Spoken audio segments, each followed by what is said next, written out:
तर आज आम्ही देवगडाच्या दर्शनाला गेलो. नमस्कार, कसे आहात सर्वजण? मजेत ना? स्वागत आहे माझ्या छोट्याशा व्लॉगमध्ये.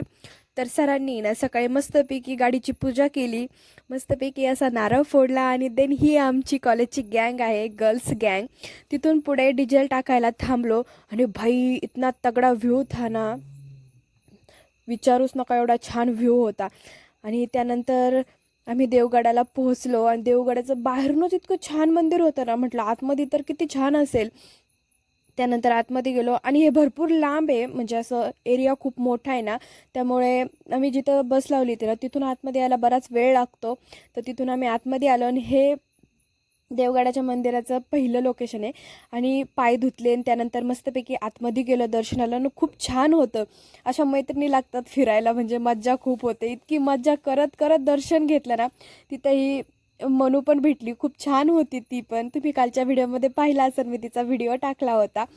आणि तिथे जाऊन सगळीकडं फिरलो, खूप छान मंदिर होतं, खूप सगळीकडं क्लीन होतं, कुठंच असा पसारा वगैरे काहीच नाही. तिथं खूप माणसं पण कामाला होती आणि खूप छान मंदिर होतं दत्ताचं आणि त्याचं.